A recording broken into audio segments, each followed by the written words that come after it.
victory in Maine, I understand? We had a victory in Maine, yep. Victory. Maine passed the marriage equality bill today, so Maine becomes the 5th state in the country after Massachusetts, Connecticut, Vermont, and Iowa that legally allows gay marriage, same-sex marriage. What was interesting in what I was reading on it was yesterday and the day before, this all happened very quickly, is that it had passed the Senate and the House. I think it passed the House Monday or Tuesday with something like 89 to 57 vote, so fairly handily. But there was a lot of concern about whether the governor would sign it because the governor has historically been against gay marriage in favor of civil unions. And what I found particularly ironic, pleased, but the governor of Maine was quoted as saying, "In the past I opposed gay marriage while supporting the idea of civil unions. I have come to believe that this is a question of fairness and of equal protection under the law, and that a civil union is not equal to civil marriage." Wow. Yeah. That's nice. That says it in a nutshell. Yeah, that's what's happening around the country in the discussions about marriage equality. Yeah. This is a good thing.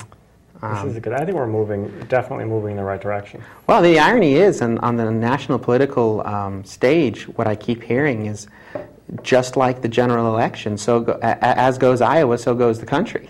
There you go. I don't think a lot of people expected to have it, expected it to pass in Iowa the way it did, and it did. Yeah, I think it just goes to show, though, that given a chance, legislation given a chance, we win. We have the votes.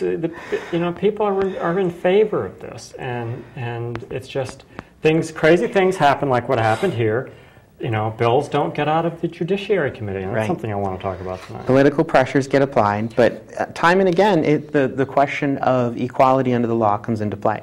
In Connecticut's Supreme Court decision, and the Supreme Court said that the Constitution says that marriage is between two consenting adults. Doesn't say that it's between a man and a woman. Therefore, you can't deny two same-sex people from getting married. You don't like it, you have to change the Constitution. They tried. They didn't have the support for it. That's right. Which is a good thing, because it is a matter of fairness. You may not like, I know a lot of people say that this is a lifestyle that we've chosen, and that they don't object to our lifestyle, but they don't think that a contract between two people of the same sex ought to be valid if it's called marriage because of a sacrament of matrimony that blah, blah, blah. Yeah. Yeah. That's a whole long talk. And in fact, the Constitutional Convention was defeated overwhelmingly. It was pretty handily. Yeah, which is a good thing.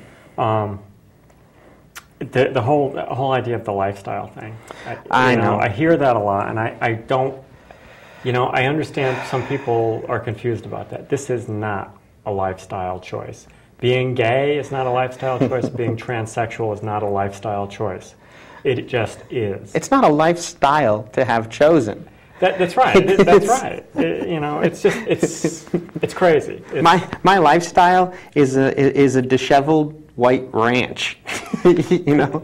That's my lifestyle. It's not really disheveled. You haven't been in it recently. I always pick up before people come over. Okay. Me too. With the pattern of going to work and middle class household and shopping at Wally World, Walmart, and all those. I mean, that's your lifestyle. Who you are is not a lifestyle, and therefore it's definitely not a lifestyle choice. As I've described to people at our panels, the choice is whether you continue to suffer or you do something about it. That's right. That's the choice. It doesn't change who you are. You don't get to choose who you are. You just get to choose whether you continue to suffer in silence or you accept who you are and stand up proudly for it. Yeah, certainly we've made that choice. Are these live? Yes, they are. Yeah, it's funny. I'm not going to go into great detail, and maybe at another time we can talk about this, or if we have time. This thing with the massage therapist. I don't know if you saw that one. I was a transsexual massage therapist, and there's this ethical question and there were some people writing in. This was in online, and there were some people writing in talking about the lifestyle. How this is a man, first of all. This is, after all, a man. It's like, well, if this is a transsexual, no, this is not. Well, if this is an M to F transsexual, male to female this is transsexual, they're not a man. And they're talking about the lifestyle choice. Like, this isn't a lifestyle. It's like, no, And I was reading another thing about on the same thing about some organization, women's organization, excluding a transsexual because this was a women's organization that was all about women who were abused by men, and they said we didn't want a man in the group, and it's like, well, this person, if this was an M to F transsexual, this person was never a man. Right. Just like I was never a man. I mean, people would argue with me about that, but I may have walked among them. I may have tried very hard to make believe that I was one, but I never was. Right. You may have looked like one. Yeah. But I suffered from a horrible birth defect. No, there was one story I was reading this weekend along the same lines of a male to female transsexual in Pennsylvania that was denied access to changing rooms in Kmart.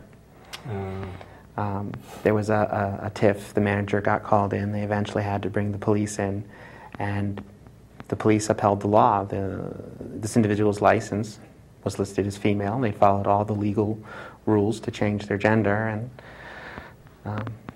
the store was forced to apologize and let her use the changing room. Don't know that you really want to after all that. But yeah, that's one of those things, isn't it? It's sort of and of course the poisoned fruit at that point. Fairly vitriol website that posted the article had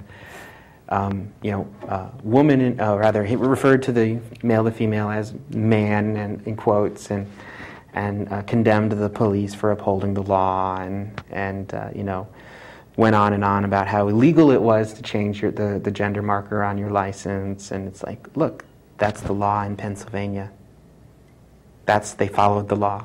That is their duty. That is their duty. And of course they post pictures, unflattering pictures of the people involved so that you can feel bad. But it's just, you know what, that's just stupidity. It really is just I'd like to say it's ignorance, but they strive at it. They work at it.